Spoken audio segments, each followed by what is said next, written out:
예수님이 제자들에게 물으십니다. 세상 사람들이 나에 대해서 뭐라고들 하냐? 세례 요한이라고도 하고 엘리야라고 하고 또 어떤 인간들은 선지자 중에 새롭게 살아난 선지자다 이렇게 대답하니까 거기에 대해서 아무 말 없이 지다가 그러면 너희는 나를 누구로 하느냐? 그때 베드로가 이렇게 답합니다. 주는 그리스도시요 살아계신 하나님의 아들이시니다. 여기서 그리스도가 복음의 핵심입니다. 구약의 언어 히브리어로는 메시아라는 것이에요. 한문으로는 구세주, 민족을 구원하고 사람을 죄에서 영원히 해방시킬 구세주다. 다른 사람들이 뭐라고 하느냐 중요한 게 아니라 내가 주님에 대해서 어떻게 고백하느냐. 왜? 예수님이 나의 길, 진리, 생명, 그러니까 참되고 사는 길이 예수님이기 때문에 분명한 고백이 있어야 된다. 교회는 이 믿음의 고백 반석 위에 세워져야 된다는 거죠. 예수님이 나의 그리스도 구세주 되셔야 내가 제대로 하나님의 참 뜻하신 창조의 목적에, 나를 만드신 목적에 살 수 있는 겁니다. 지금 내가 멀쩡하게 살아있는데 예수가 내 구세주 되어야 한다는 건 무슨 말이냐? 힘 있고 돈 있고 머리 좋은 사람들, 살만한 사람들, 이거 뭐 내가 내 인생 잘 알아서 할 테니까 신경 꺼라 할 수도 있어요. 그런데 예수 믿는 사람들은, 우리는 예수 없으면 살 수 없는 거 잘 알아요. 그것만이 아니라 그냥 적당히 사는 게 아니라 요한복음에서 말하는 것처럼 은혜가 풍성한 삶을 우리는 사는 겁니다. 여러분, 우리가 예수 믿지 않았으면 어떻게 되었을까요? 먹고 사는 거 별 차이 없을 거예요. 인생 재미나게 사는 것 어쩌면 안 믿었으면 더 재미있었을지 몰라요. 어제도 막 봐줘야 한다고 빈대떡, 순대, 돼지갈비 나오는데 제일 남자들이 생각한 게 뭐겠어요? 빈대떡 냄새 맡으면서 막걸리예요, 막걸리. 나도 어제 한탄했어. 왜 목사가 되어갖고 나는 예배당 안에서 지금 이 좋은 음식에 같이 따라갈 걸 못 먹고 있어야 되는가? 안 믿으면 더 재미날 수 있어요. 가정도 그래요. 예수 믿는 가정이 믿지 않는 가정보다 더 큰 집에 살거나 돈 많이 번거나 그렇지 않아요. 이혼율, 미국의 통계에 하면 예수 믿는 사람들이 이혼율이 높다는 통계가 또 나오고 있어요. 그러니 세상적 행복이라는 것도 반드시 예수 믿으니까 더 좋다 말할 수 없어요. 그러면 뭐냐? 예수님은 두 가지로 말씀합니다. 오늘 말씀에 보면 음부의 권세를 이긴다. 음부의 모든 더러운 악한 무서운 이 권세를 이긴다. 누가복음에 보면 죽기 전에 하나님 나라를 볼 자들 되니까 세상의 악한 것들을 싸워 이기는 능력받아 사는 거고, 어둠의 권세, 거짓의 권세, 더러움의 권세 이런 건 넉넉히 이기며 사는 겁니다. 물론 문제는 있어요. 아직 우리 믿음이 연약해서 성숙한 신앙이 이르지 못하고 제대로 깨닫지 못하고 예수님 약속을 내 삶에서 현실화하지는 못해요. 그리고 예수 믿어도 성격 하나 안 바뀌어요. 식성도 안 바뀌는데요. 뭐예요? 안 바뀌어요. 그리고 인격적으로, 세상적으로 예수 믿지 않는 사람보다 더 잘난 것 없더라고요. 제가 보니까 없어요.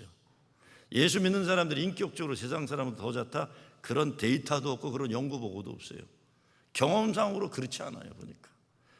그러나 약속은 분명해요. 그 약속은 2000년 교회 역사에서 오늘까지 진리 힘으로 증거되고 있는 거예요. 제가 30여 년 전에 시카고에서 교회를 개척했어요. 다 젊은이들이었어요.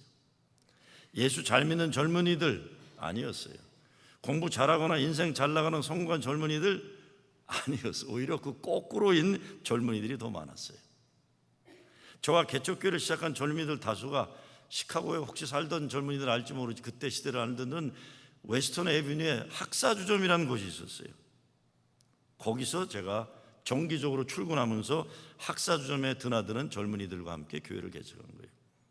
학사주점이 뭐겠습니까? 젊은 사람들 술 마시는 곳이었어요. 그래서 제가 열심히 출근해서 그 중에서 이제 만나면서 한 6개월 다니다가 인생 제대로 살아보려고 하는 친구들 데리고 교회를 개척했어요. 별 인간들 다 있죠. 제가 원래 시카고 토백이니까 제 후배들도 많고, 그런데 다른 거에선 저한테 꼼짝도 못하는 것들이 교회 얘기 나오다가 예수 믿으라 그러면 이거는 또 아래 위도 없더라고요. 그냥 무조건 저한테 대들고 막 얘기해요. 제가 기억나는 친구가 있는데 진짜 인생을 개떡같이 살아요. 그래서 제가 야 임마, 너 인생 그렇게 거지같이 살지 말고 너 교회 나와야 돼 그랬어요. 그랬더니요, 폼을 딱 잡고 목에 힘을 주더니 저한테 아주 큰 소리 쳐요. 목사님, 예수 믿는 것들 말은 잘하는데 개떡 같은 위선자들입니다 그래요. 그래서 제가 그래, 네가 보기에 예수 믿는 사람들 개떡 같은 위선자들인지겠지만 그래도 진짜 개떡 같은 너보다 낫다 이놈아네 그랬어요. 교회 와, 잘난 체 하지 말고. 그랬더니 씩 웃으면서 그건 그래요. 그런데 교회를 개척하고 예배 드리는데 그 개떡 같은 인간이 와서 앉아 있더라고요. 얼마나 고마운지요. 처음에는 개떡 같은 인생 그만 살고 싶어 해서 왔는데 나중에는 예수 만나 세상 새로운 경험하고 은혜에 변화된 삶을 살아요. 제가 목회하면서 가장 신나는 게 사람이 변하는 거예요. 11월 첫째 주일 날 3부 예배가 끝나면 저는 빨리 비행기 타고 시카고를 가야 돼요. 왜? 제가 개척했던 교회, 제가 시카고를 떠나면서 그 교회와 제가 부목사를 했던 교회와 합쳐가지고 올해 11월 첫 주가 창립 20주년이라고 저를 오라고 그래서 가면 이제 이런 개떡 같은 인생 살던 사람들 이제는 다 중년이죠. 뭐 이제 만나겠죠. 지금도 흥분되어 있어요. 그 개떡 같은 인간들 어떻게 지금 모습으로 바뀌었을까? 이 재미로 목회하는 거지. 이 재미로요. 어떤 인간들은 성경 읽다가 스스로 예수 만나서 알아서 변하는 인간들도 있고, 교회 문턱만 드나들다가 인생의 어려운 경험하면서 하나님께 강하게 붙잡힌 인간들도 있고, 어떤 계기를 통해서건 사람이 변해요. 예수님이 왜 우리 구세주입니까? 그것은 그분이 우리를 살리셨기 때문에, 영원한 죽음의 지옥으로 가야 할 죄에서 살리셨어요. 우리를 살리시기 위해서 나를 살리고 대신 십자가에서 그분이 죽으셨어요. 이것을 구속의 은총, 구원의 은혜라고 우리는 말하는 거예요. 근데 이게 너무 쉬우니까, 이 복음이 너무 쉬우니까 사람들이 우습게 생각하기도 해요. 예수 믿는 사람도 이게 얼마나 귀중한지를 모르고 믿을 때도 많아요. 내 죄가 얼마나 큰데, 또 어떤 사람은 그래요. 나도 모르는 인간이 내 죄를 위해 죽었다는 거, 이게 싱거운 말이 어딨냐 그럴 수 있어요. 그런데 십자가에서 보여주신 예수님 사랑이 얼마나 큰 것인지 지난 2000년 동안 수천만 수억의 사람들이 그 십자가로 인해 예수를 그리스도로 믿고 구원을 얻은 겁니다. 중국 현대 최고의 석학이라고 할 수 있는 이모당이라는 분이 계세요. 어렸을 때 교회 다녔는데 어른이 돼서는 기독교를 떠나 동양 사상에 심취하게 됐어요. 그런데 그가 노년에 다시 신앙을 돌아왔어요. 돌아오게 된 계기를 말하는데, 예수님이 십자가 달려 죽으시면서 그렇게 말씀하시잖아요. 아버지, 저들을 용서해 주세요. For they do not know what they are doing. 저들이 자기들이 하는 일을 모르고 저러니 용서해 달라고 그러는 거예요. 그때 이모당이 깨진 거예요. 와, 어떻게 저런 게 가능했을까? 그러면서 고백하기를 하나님의 사랑을 태양처럼 분명하게 그 말씀에서 깨달았다. 그래서 그는 인류의 어떤 철학이나 종교도 그 무엇보다 예수님이 태양이라면 다른 건 촛불이다 그랬어요. 촛불이다. 세상 살아가면서 우리가 많은 질문을 던지고 살아가는데 오늘 성경 말씀이나 이 질문만큼 중요한 건 없을 겁니다. 너희는 나를 누구라 하느냐? 구약 창세기에서 하나님이 아담에게 아담아 내가 어디에 있느냐? 그 뜻을 어느 유대 랍비가 말하기를 나는 변함없이 이 자리에 있었다 너와 함께. 근데 너는 지금 어디가 있느냐? 다시 내게로 오라는 초대라고 유대 랍비가 설명하는데 오늘 말씀도 마찬가지일 거예요. 너희들이 나를 통해서만 삶의 답을 얻을 수 있다. 내게로 와라. 이 초청입니다. 근데 같은 내용을 다룬 누가복음 9장에 보면 내가 참으로 너에게 이르노니 여기 있는 인간 중에 죽기 전에 하나님의 나라를 볼 자들도 있느니라. 무슨 뜻입니까? 죽어서 영원히 천국 가는 내세적인 영생이 있지만 동시에 살아서 지금 경험하는 하나님 나라가 있다는 겁니다. 여러분, 교회가요 천국의 이 땅의 모형입니다. 원래 하나님이 뜻하신 교회는 천하의 가장 행복한 것, 여기에 구원의 은혜가 넘치는 것, 이게 교회예요.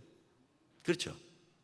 하나님이 세우신 목적인데 오늘날 이게 워낙 엉망이 돼가지고 뭐 동창회에서 구순도 안 되고 그냥 와서 쌈박질 해야 되고 이러니까 되지. 원래 하나님의 뜻은 여기가 지구에서 가장 행복한 천국의 모양이에요. 하나님의 사랑이, 예수의 은혜가 여기서 이루어지는 것이 교회인 거예요. 죽어서 가는 천국은 예수를 믿어 확신한 영생입니다. 살아서 경험하는 하나님 나라는 주님의 말씀에 순종하고 예수님 제자가 되어 세상을 복음으로 변화시켜 나갈 때 성령님께서 우리 가운데 이루어주시는 이 땅의 하나님 나라의 현실입니다. 예수가 나의 구세주 되으셨기 때문에 우린 살아서 하나님 나라를 누리고 죽어서는 천국에 가는 거예요. 예수를 그리스도로 고백한다는 것, 예수님 때문에 과거의 인생에서 새로운 변화된 생명의 새로운 존재가 되었다. 그러니까 우리가 달라져야 되는 거죠. 어떻게 달라져야 됩니까? 첫째, 진리 안에서 자유를 얻게 되는 거예요. 이 자유는 지 멋대로 하는 방종이 아니에요. 예수님이 진리가 너희를 자유케 하려 하신 그리스도 안에서 누리는 자유. 진짜 예수 믿는 사람은요, 확실하게 변화된 한 가지가 있습니다. 그거는 정체성의 변화예요. 죽어야 할 죄인이었던 존재들이 예수 그리스도 십자가로 죄에서 자유함을 얻은 구원의 사람으로 변화된 거예요. 행위의 변화는 어렵고 인격의 변화는 쉽지 않아요. 제가 말씀드렸잖아요. 식성도 안 변해요. 식성도. 제가 좀 옆에 바로 뒤에 살잖아요. 여기 살 때는 그 사택을 관장하는 분이 계시기 때문에 음식도 그분이 컨트롤하세요. 그래서 건강식을 먹어야 돼요. 저기만 뛰쳐나오면 주로 돼지고기, 빈대떡 이런 거잖아요. 아주 몸에는 좋지 않은 것만 줘요. 왜? 우리 어머님이 그런 걸 좋아하셨어요. 돼지 족발, 또 뭘까요? 삶은 오징어? 예, 삶은 오징어? 하여간 그거 얘기하면 설교도 하고 싶지 않은 판인데 하여간 식성도 안 바뀌어요. 인격? 제가 지금 목사 안수 받은 지 38년째 들어가는데 그냥 늙어서 바뀐 거지 힘없어서 안 바뀌더라고요. 근데 정체성은 바뀌어요. 구원받은 자로. 천국의 소망은. 이건 누구도 빼앗아갈 수 없는 게 그렇죠. 그러니까 구원은 인간의 행위가 아니라 오직 믿음, 오직 은혜라고 얘기하는 게 그죠. 무엇보다 예수 믿는 사람의 변화는 그리스도 안에서 누리는 자유입니다. 예수 잘 믿는 사람 모든 면에서 자유함이 있어요. 무엇보다 죽음의 두려움에서 자유해요. 헛되고 부질없는 세상 우상 숭배적 가치관에서 자유해요.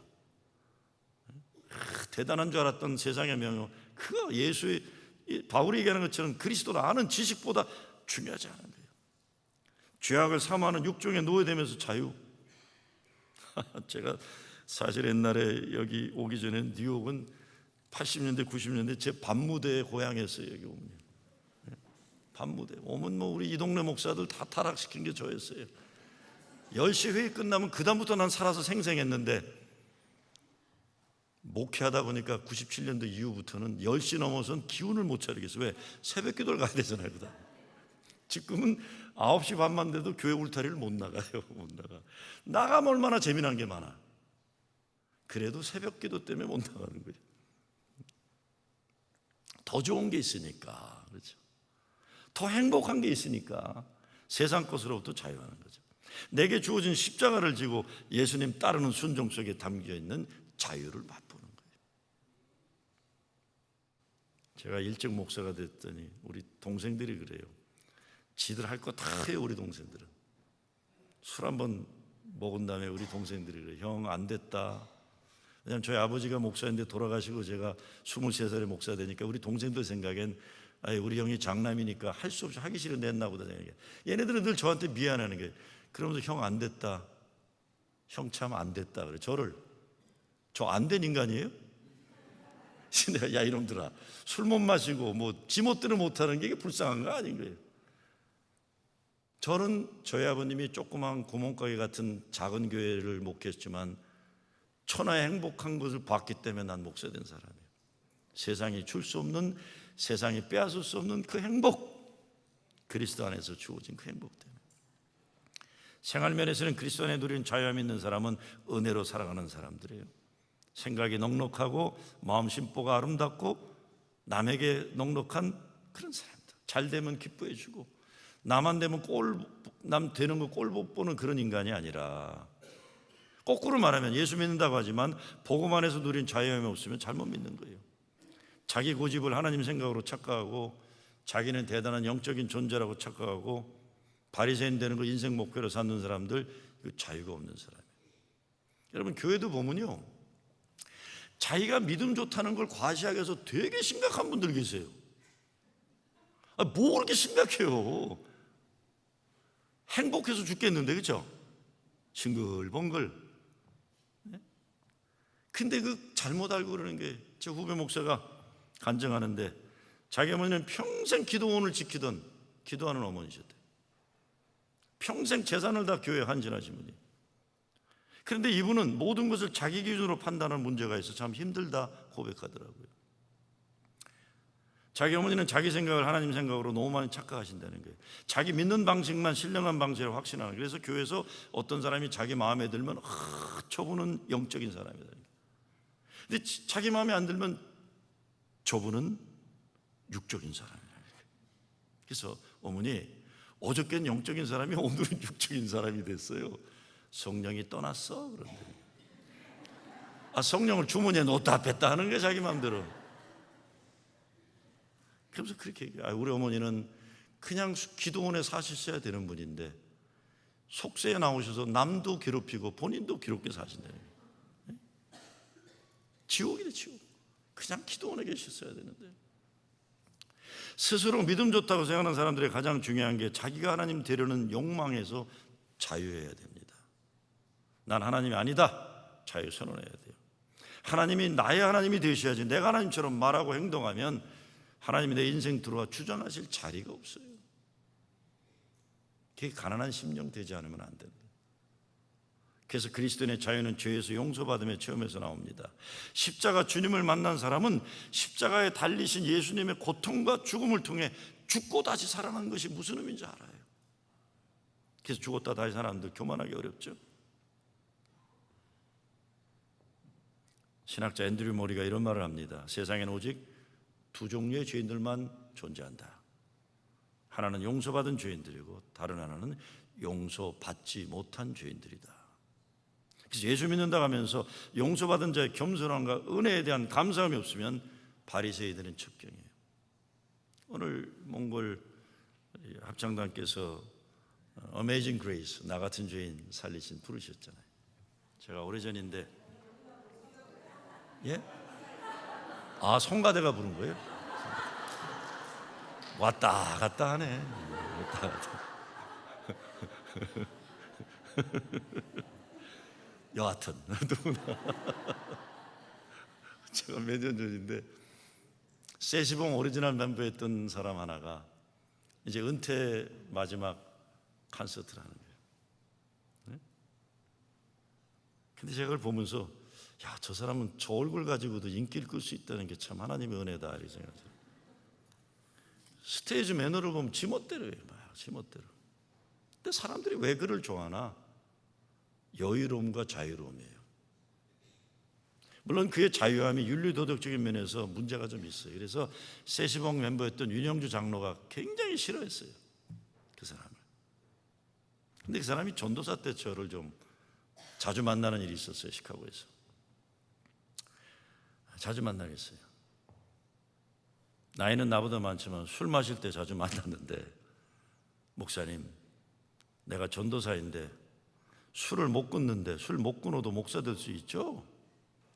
우리 주님만큼 좋다고 말하면 안 되지만 이 술 주님도 나는 참 좋아요. 그리고 사실 제가 그분 결혼할 때 옆에 있었어요. 그래서 그 사람이 후에 그때 결혼했던 부인을 버리고 젊은 여자들하고 그렇게 놀아나는 것 제가 진짜 미웠어요. 너무했다 저 인간. 근데 그분이 마지막 노래를 부르면서요, 내가 또 다시 이런 콘서트를 할 수 있을지 모르겠다 하면서 나 같은 주님 죄인 살리신 주 은혜 놀라와 잃었던 생명 찾았고 광명을 얻었네. 이제껏 내가 산 것도 주님의 은혜라 또 나를 장차 본향에 인도해 주시는데, 아니 왜 그 인간이 노래하는데 내가 울어야 됐는지 모르겠어요. 내가 울고 말았어요. 내가 울고 말았어요. 근데 저분이 저의 속사람이 지금 하나님께 회개의 고백으로 노래하고 있구나. 물론 그런 노래 부르는 사람에게 위선자라고 비난하는 사람도 있을 수 있지만, 근데 저는 그 노래를 들으면서 극사람 속사람 깊은 곳에서 예수님을 목말라 하는 갈망이 있다는 걸 봤어요. 이 영적인 목마름, 진정한 자유를, 자기 멋대로는 자유가 아니라 그리스도 안에서만 찾을 수 있는 그 자유의 목마름, 그 자유. 두 번째, 십자가의 연약함이 우리를 구원하는 하나님 전능하심을 믿게 되는 겁니다. 나의 연약함이 그리스도의 강함을 증거하게 되는 거죠. 자꾸 강하려고 그러지 않고 그리스도 안에서 연약해진 나 자신을 발견함으로 이제는 주님이 강하심을 십자가에 증거하죠.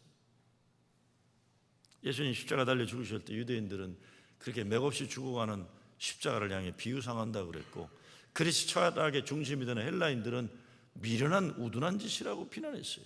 근데 사도 바울이 뭐라고 합니까? 우리는 십자가에 못 박힌 그리스도를 전하니 유대인에게는 거리끼는 것이요 이방인에게는 미련한 것이요 오직 부르심을 입은 자들에게는 그리스도는 뭐라고요? 하나님의 능력이요 하나님의 지혜니라. 예수가 그리스도이시기에 우리들의 십자가는 이제 저주가 아닙니다. 불교에서 얘기하는 전생의 죄 때문에 그런 것도 아니에요. 십자가 조활 인간이었어요. 근데 누구나 다 십자가 지고 살아요. 지금 누구나 다 십자가, 남에게 말 못하는 십자가도 있고요. 너무 무거운 그 십자가, 그게 저주일 수 있는데 저와 여러분이 감당하는 오늘의 현실의 십자가도 예수님 없으면 그 저주일 수 있어요. 전생의 죄일 수도 있어요. 그러나 예수님이 나에게 오셨고 나의 그리스도가 되셨기 때문에 이것은 사랑의 완성이요 은혜의 충만함입니다. 어느 신부가 쓴 글을 보니까 저희 교회에 젊은 엄마가 오는데 아들을 하나 데리고 오는데 아들이 ADHD, 그러니까 뭐라고 하니까 우리말로 주의력 결핍 장애, 그러니까 막 얘가 오면 미사가 시끄러워지는 거예요. 번잡히 자꾸 왔다 갔다 오고. 근데 여러분 경험해서 알지만 젊은 엄마들이 어떤 때는 애기를 다 정신없어서 교회에 오면 넋을 놓고 있을 때가 있어요. 지 자식인데 손을 못 대요 어떤 때. 그리고 예배 드리려고 이러고 있어요. 그럼 사람들이 저 젊은 여자가 정신이 놓치다. 근데 제가 경험해 보니까 젊은 엄마들이 애 키우는 게 힘드니까 교회에 오면 가만히 있어요. 그게 사람들이 저것들 교회 안 왔으면 좋겠다는 식이에요. 그러니까 자꾸 미사하다가 사람들이 눈총을 주는 거예요. 그러니까 이 사람이 사람 많이 오는 대낮 미사는 못 오고 새벽이나 밤 미사로 오고. 그런데 어느 날 신부가 강론하는데 은혜를 받은 거예요. 십자가의 은혜라는 것. 그래서 그런 은혜를 본 거예요. 하나님이 어떤 때 선물을 우리에게 큰 은혜 선물을 주시는데 그 포장지가 십자가라는 거예요. 포장지만 보고 불평하지 말고 그 속을 소중하게 열어보면 하나님의 큰 은혜가 있다, 선물이 있다. 그 말을 듣곤 은혜를 받은 거예요. 젊은 엄마가. 그래, 하나님은 정말 나에게도 십자가처럼 보이지만 큰 은혜의 선물을 주셨다. 그래서 그 다음부터는 사람들이 눈총 주고 그러면 내 아닌 것처럼 하고 민망한데 그 다음부터는 죄송해요, 내 아들인데 얘가 이러네요, 죄송해요. 스스로 자기에 대해서 자화상을 거룩하게 가지고 아들에 대해서도 부끄럽지 않게 생각하고 아들도 하나님의 선물에 여기기 시작해요. 어떤 변화가 오기 시작해요? 교인들이 변화되는 거예요. 아이고, 내가 나이살이나 먹었는데 못돼 먹은 예편내구나. 저 어린애가 애 키우느라고 얼마나 힘들까. 그전에는 바라보면서 쟤는 왜 저래 그러던 노인들이 아이고 이쁘다 이렇게 되는 거예요. 그래서 결국 그 신부가 마지막 간증하는 게 딴 게 아니에요. 그 아이 때문에 이 성당의 미사는 참다운 미사로 변화되기 시작했다는 거예요. 그 아이 때문에, 미사의 방해로 보였던 그 아이 때문에 예배가 진정한 예배로 변화되게 되었다. 이제는 못마땅하게 행하던 눈총이 아니라 사랑의 눈총으로, 돌봄의 눈총으로 바뀌게 되었다. 이렇게 될 때 교회가 천국의 모형이 될 수 있는 거죠. 예수가 그리스도이심을 고백하면 무엇보다 십자가를 보는 눈과 마음이 달라집니다. 내 십자가를 원수처럼 여기고 부끄러워하고 불평하게 되면 세상 사람들도 나를 무시하고 내 십자가를 나의 저주로 여겨요. 근데 내 스스로 내 십자가를 은혜로 짊어지게 되면 세상이 나를 존경하고 사랑하는 거예요. 그래서 십자가 포장에 담겨있는 하나님의 선물을 열 수 있게 되는 거죠. 예수님 여러분의 심령 가운데 오셔서 여러분의 구세주 그리스도가 되기 전에는 삶 속에 십자가는 저주였을 겁니다. 그러나 예수님이 나의 그리스도가 되셨기 때문에 십자가는 하나님 은혜의 선물이에요.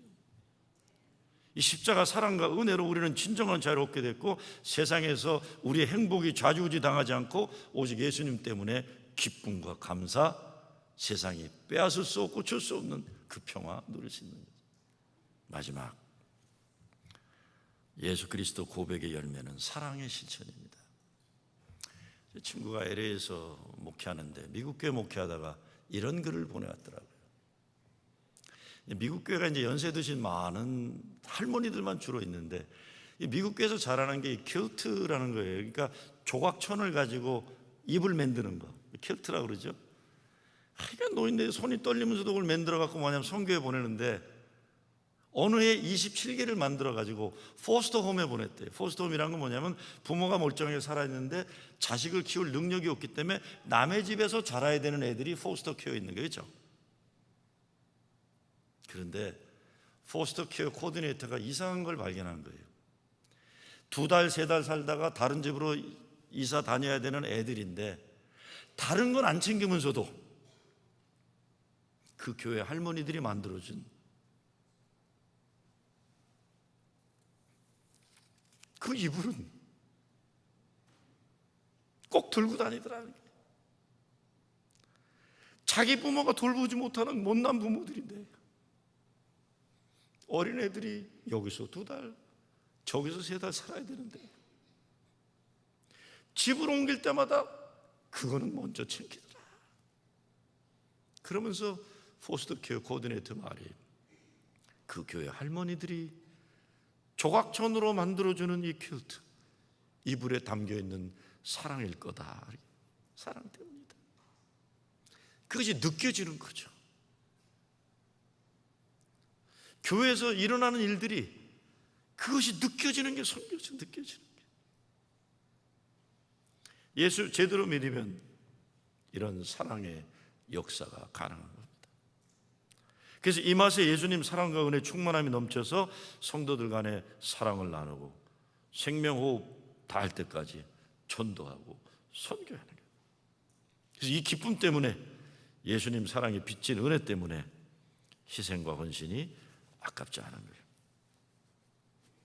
저는 항상 목회하면서 어떻게 해야 제대로 하나 늘 고민하면서 목회해요. 가끔 제 자신 보면서 정말 하나님의 큰 은혜다. 나 같은 목사가 아직도 목회를 하고 있다니. 아직도 내가 설교를 하면 조는 사람보다 깨어있는 사람이 더 많구나. 얼마나 감사한지 몰라요.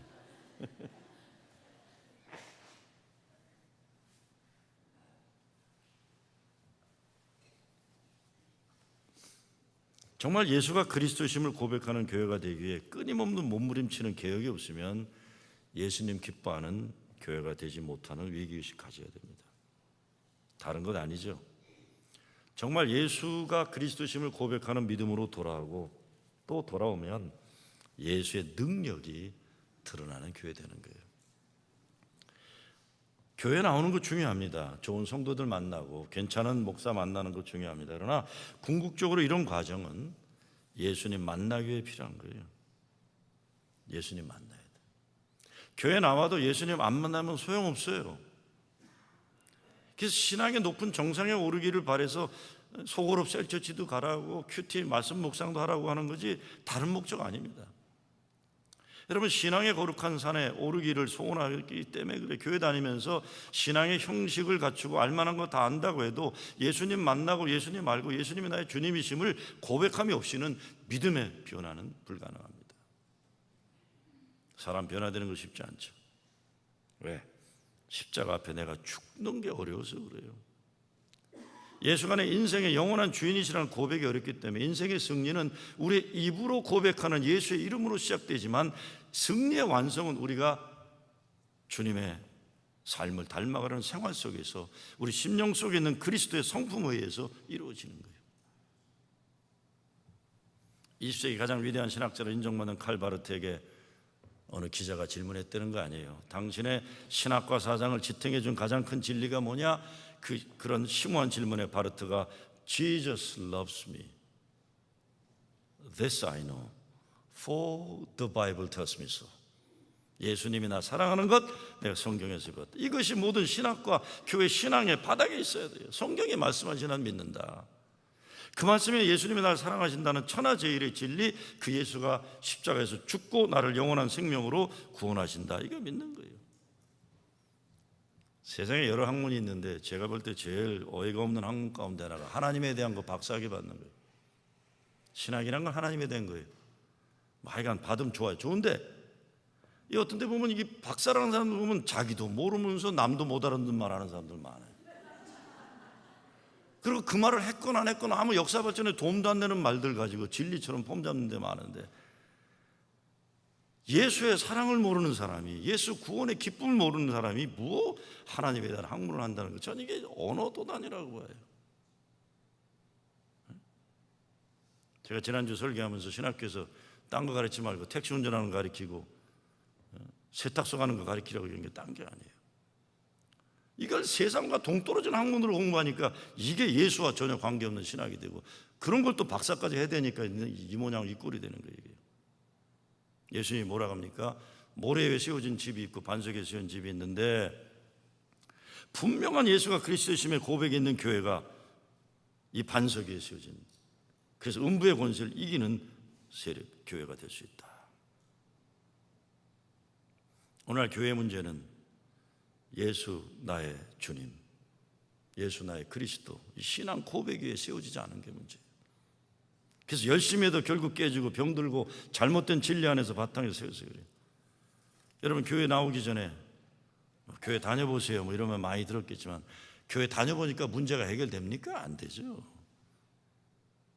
아마 어떤 문제는 해결되는 게 있을지 몰라요. 그러나 근본적인 영적인 문제는 교회 나와서 해결되는 게 아닙니다. 교회 나와서 아무리 좋은 교인들 만나고 목사 좋은 인간들 만나도 안 돼요. 예수님 만나야만 돼요. 예수님이요. 교회 나도 예수님 안 만나면 소용없어요. 교회 다니면서 신앙의 형식을 갖추고 알만한 거 다 안다고 해도 예수님 만나고 예수님 말 알고 예수의 나의 주님을 고백함 없이는 믿음의 변화는 불가능해요. 그래서 오히려 예수 만남 없이 교회 생활 오래 한 분들이 말이 많고 문제가 많은 거예요. 적당한 문화생활 유지하고 교회생활 할 때는 문제가 나타났지만 영적인 도전이 있을 때는 이 뜸물이 그냥 돼지 그 뜸물이 훅 올라오는 것처럼 찌꺼기 밑에 속으로부터 담배꽁초부터 그냥 더러운 것들이 올라오는 거예요. 아는 건 많지만 은혜의 체험이 없고 예수 십자가 앞에 자기를 굴복시킨 체험이 없기 때문에 그래요. 여러분 인생에서 음부의 권세를 이기고 신앙으로 승리하기 원하십니까? 살아서도 하나님의 나라의 현실을 살아가는 축복 누리기 원하십니까? 먼저 입으로 예수가 그리스도심을 고백하셔야 돼요.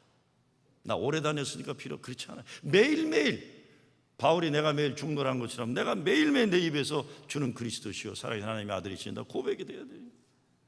내 입으로 외치는 신앙 고백, 내 귀를 때려야 되고 내 귀에 들리는 신앙 고백, 내 심령을 때려야 되는 거예요. 주는 그리스도시요 살아계신 하나님의 아들이십니다. 이 신앙 고백 위에 굳건히 있어서 음부의 권세를 물리치는 여러분 되시길 주의 이름으로 축원합니다.